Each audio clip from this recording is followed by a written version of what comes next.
What's up, Airsofters? In front of me are two airsoft guns. You might immediately identify them as PCCs, but ha! That's where I would stop you. These are not just some other PCC type guns. These are KWA QRF pistol caliber ARs. Or at least that's what KWA calls them on their website. KWA announced these bad boys back in 2019. You might remember it from our coverage of SHOT Show. They even released a really cool video most recently about them. And if you missed it, the link for their awesome video release is in the description.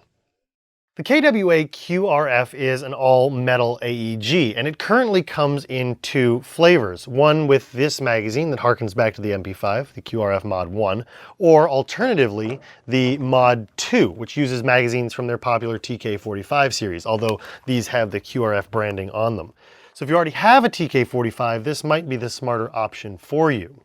And if you're looking for something even more different, at SHOT Show 2020, they announced the MOD.3 coming out, which uses a straight stick magazine dropping vertically from the magwell, which again, gives you more options for how cool you can make your platform. Whichever flavor you like, they both have the same internals, the KWA AEG 2.5 gearbox, with their patented VPS or variable performance system, which lets you adjust the FPS without changing out parts. We'll get into that later. Oh. And you can get them in any color you want, as long as it's black. Let's go over some of the externals.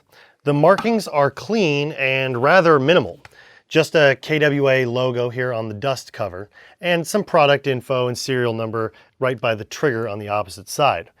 Now I will say, having a polymer dust cover is not a negative thing. In fact, there are many real firearm manufacturers that are going to polymer dust covers. But I think they could have styled it up a little bit instead of just putting the KWA logo. I don't know, maybe that's just me. At the muzzle end of the QRF is KWA's very distinct anodized orange flash hider. Not only does it look really cool, but the fact that they've anodized it instead of simply dipping it in paint or using some cheap orange plastic really ups the quality and the feel of the AEG. I'd be far less inclined to change out to a different muzzle device simply because this one looks cool, and I really don't mind the orange color scheme. Plus, it abides by all of the laws and restrictions of importing them with orange flash hiders, so really cool there. The M-LOK rail has a similar cut to the TK.45, which you might recognize as the TML6, though it's much shorter by comparison. There's enough rail on the bottom to mount a light, and M-LOK there if you wish to use it for other accessories like a vertical grip or flashlights and things like that. Although, maybe you'd want to put a bipod up here or something. The included PTS flip-up front and rear sights are polymer and offer a really nice side picture. Plus, they're adjustable for windage and elevation, which is something you don't always get on polymer included backup irons. And I think that's a really nice addition to the build. If you want an optic, of course, there's a full-length pick rail across the top from the muzzle to the charging handle. Anything could be used here, but being a CQB weapon, I would recommend something like a T1 or something like that. The receiver has a billet style cut to it, making it very aggressive looking. Both versions, even though they have a different magwell, look awesome, and I can't wait to see the QRF MOD.3 in person. The controls are all ambidextrous, including the mag release and the bolt catch, as you can see on both sides. You can actually lock the bolt back, make your hop-up adjustment, and then release it with either side. Although releasing it on the right-hand side with the stock fully collapsed can be a little cumbersome. So you've got the other side there if you'd like it. One other note about these select fire controls is that if you're a lefty and you want the shorter select fire switch that's currently on the right, on the left, you can swap them pretty easily. It's an Allen key. You can actually access it at the top there and unscrew it, swap sides, screw them back in. Real convenient. And that way our lefties don't feel left out. Moving down from our ambidextrous controls is the pistol grip. Now, KWA has included an awesome PTS EPG, or their enhanced polymer grip, which I find to be really comfortable. I love the texturization on it. Of course, you can swap this with whatever your airsoft heart desires because this is a standard AR platform. So a standard AR motor grip should work just fine. Overall though, great texturing, fits in the hand nicely. I really like this grip. Moving back from our main controls, let's talk a little bit about stocks. Now, while at the core, both of these are pretty much the same, there are subtle differences here that I think are worth mentioning. Two of which include the stocks. You'll notice that my MOD.1 has a slightly back-swept stock, a lot more reminiscent of like the old MP5 series, especially the PDW style stock, and the MOD.2 has a squared off stock. Personally, I actually like the MOD.2 stock better, even though looks-wise I tend to prefer the MOD.1, simply because rolling up from your shoulder to your firing position is a lot more comfortable with the MOD.2. But there's some small differences for you. Now that we understand some of the differences between the stocks, gaining access to the battery compartment is really easy. The PDW style stocks are quick deploy and have a couple positions of adjustment. You can see here is your battery compartment. You can access that by pulling down on the tab and opening that door. I find that actually inserting the battery is made easier by removing the stock completely. To do that, simply depress the button at the bottom, pull the stock completely out. That'll give you access to both your wiring and your automotive blade fuse. Now these are wired to Tamiya. We'll discuss that in a minute.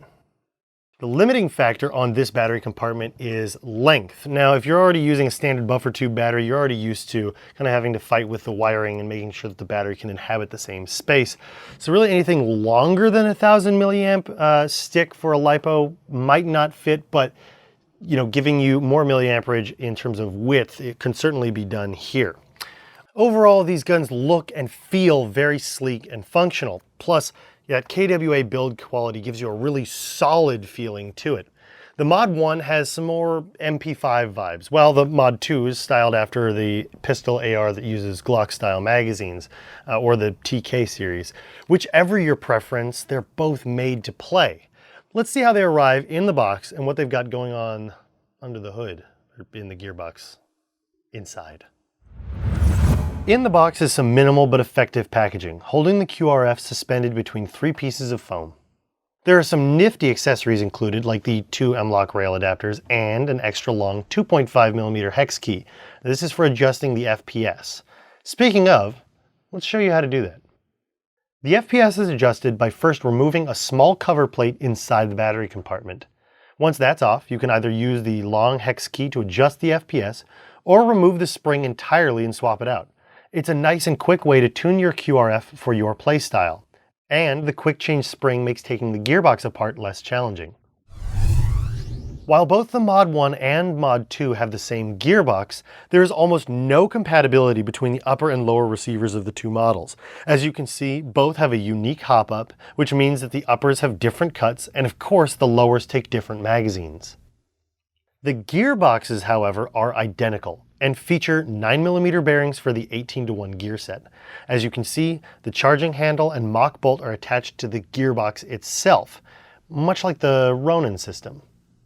The wiring harness is standard, with no micro switch for the trigger, but KWA has included their contact saver system on the motor, which consists of a one-way diode to prevent arcing and buildup of corrosion on the trigger contacts. The piston only has a single metal tooth and features KWA's distinctive piston head, which is aluminum and has no porting. The cylinder is Type 2 ported, and the cylinder head is a standard polymer single O-ring affair. Where it gets interesting is at the nozzle. It has an O-ring on the inside, as you can see. Both the tappet plate and the nozzle are proprietary and very unique. They fit together very snug, and the nozzle has an alignment ridge on top which fits into the hop-up chamber. Additionally, the front of the nozzle is shaped in a way that should help with feeding reliability. The tappet plate spring operates on compression rather than tension, another unique feature on this AEG 2.5 gearbox. Needless to say that these parts are not compatible with anything other than KWA.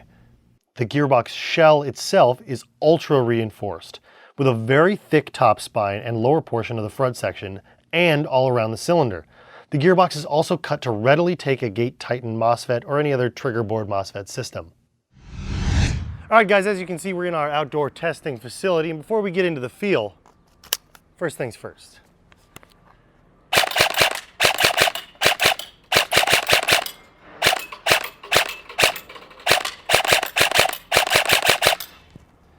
And one of the first things I notice is how comfortable this is. Now, the two platforms vary a little bit in terms of their stock profile, but overall ergonomics are basically the same. The PTS pistol grip is comfortable, easy to maneuver, and gives you great texture, which means, transitioning or finding your shot is really, really easy. I love the fully extended position of the stock at its full extension. Of course, you do have multiple positions of adjustment, so if you wanted to tighten up a little bit, you could absolutely do that. Personally, I like it fully extended.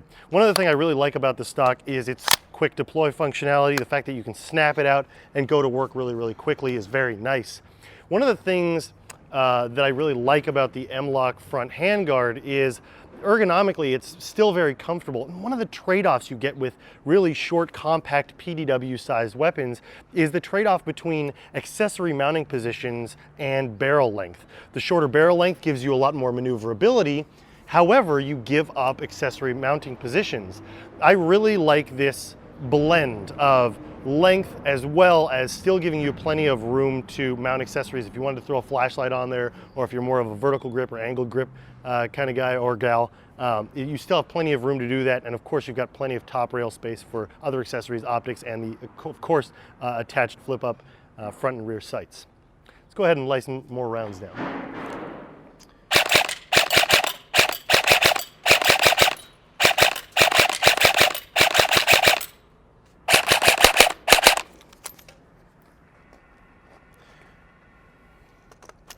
Speaking of reload, since I just transitioned to a new magazine, they've made this platform really ambidextrous friendly. Your select fire switch is on both sides and is easy to operate, and they've given you a whole plethora of ways to eject your magazine and to lock your bolt back.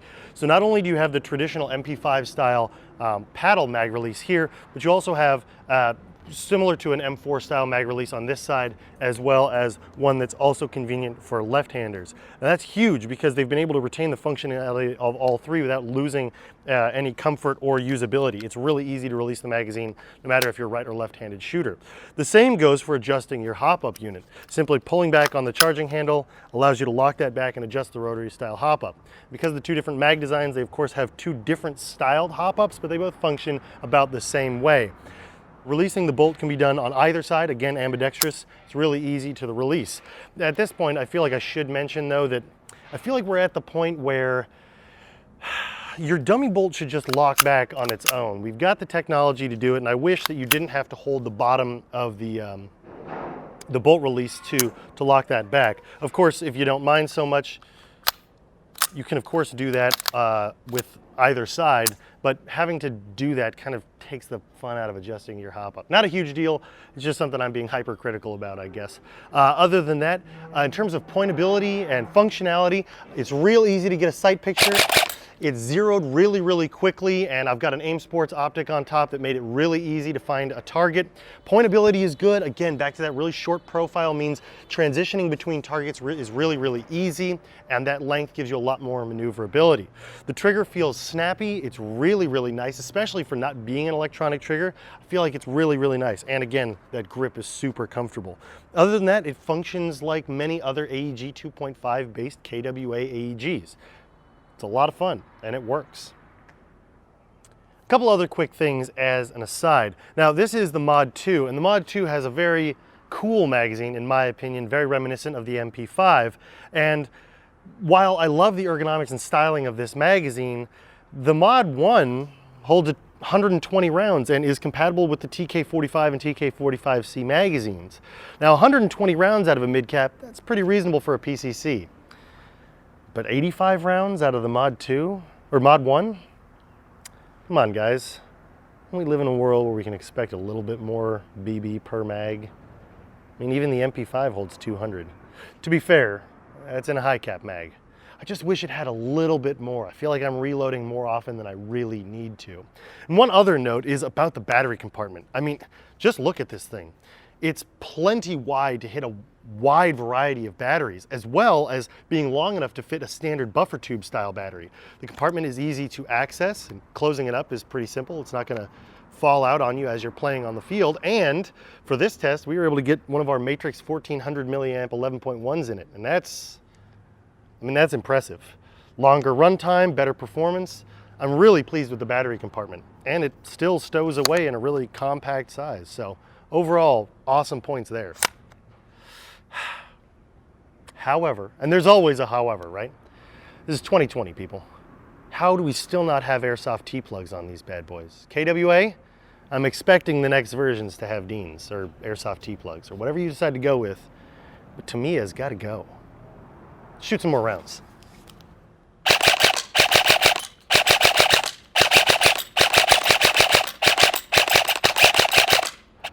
While we've started this test at about 25 feet, I'd say most of your typical engagements with the QRF are going to be between 25 and 100 feet. So we came out to 50 feet to test our accuracy a little bit farther away. In case I haven't mentioned it, we're using .25 grain EMG BBs in the magazines, and of course, because it's only 85 rounds, I had to reload. So now that we've reloaded, let's shoot the target and see how accurate we are. Oh, one other note. Haven't cleaned the barrel. All we've done is adjusted the hop up and set the 0 on the optic. So let's see how it does.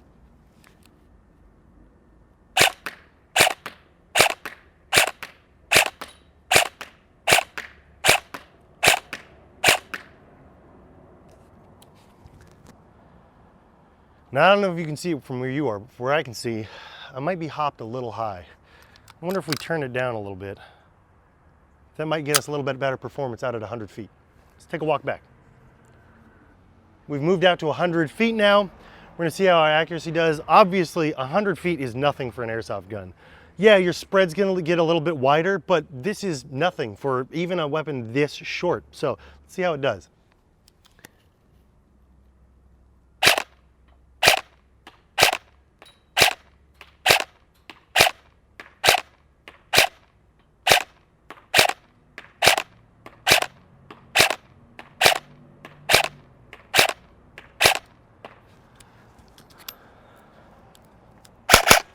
Let's go take a look at the target. Now you can see my initial 10 shots were nice and tight in the A zone. And you can always bring down that grouping by cleaning your barrel, something that we could have done, but to show you how it comes out of the box. Now my farther away shots, you see they were a little bit wider in spread, but still definitely on target. I had a couple go above the shoulders. And again, that's just fine tuning of your hop up unit, but cleaning your barrel can bring your groupings in tighter. And once again, body size target at 100 feet, no problem hitting. So excellent accuracy right out of the box. Now for our classic chrono test, I've got two O's loaded in both of the magazines, and we've got our Ace-Tech chronograph set up today. Now you'll notice that it's not exactly the brightest screen in the world, so chronoing indoors is preferable as long as you've got a good backstop. We're using the same battery as before. Now there are two different versions of the QRF, and they're going to perform exactly the same, but what we've done is use their variable buffer system to adjust the FPS in both. So in the MOD.1, that's the one with the MP5 magazine, we're going to be shooting it with the spring guide fully backed out. So let's go ahead and get our chrono test for that.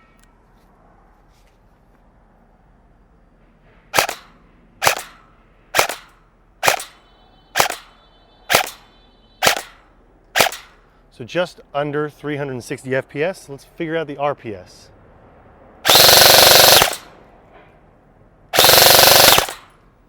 So with our 11.1 volt, 1400 milliamp battery, we're right at about 23 rounds per second. Now let's go ahead and test our MOD.2. And the MOD.2, we've got the spring guide pushed all the way in as far as it'll go. Let's see how our FPS changes.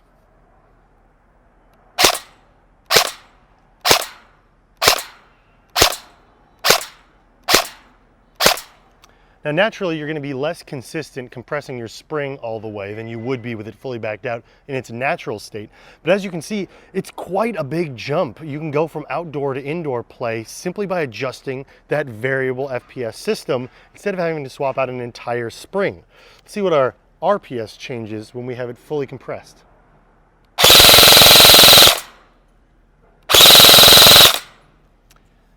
I guess you'll lose about 2 rounds per second when you compress it fully, but that's still incredibly nice performance out of a bone stock factory QRF. No matter which style is your preference, the KWA QRF series gives you a well-built, sturdy, reliable, and feature-rich platform that gives you a ton of maneuverability on the field, whether you're playing CQB, milsim, or really whatever type of airsoft that you play. Not only do they look awesome, but you can get them at Evike.com right now. Make sure you stay tuned to all our social media to find out future release dates of other QRF models, including the MOD.3, and further updates on how we decide to fix these up. Maybe we'll do an EPS build with them, see if you guys want some really high performance models as well. As always, make sure you're subscribing to our Facebook and our Instagram. Check us out here regularly on YouTube for further product updates and reviews and other entertaining content. And remember, always play hard, play safe, and play responsibly. See you guys later.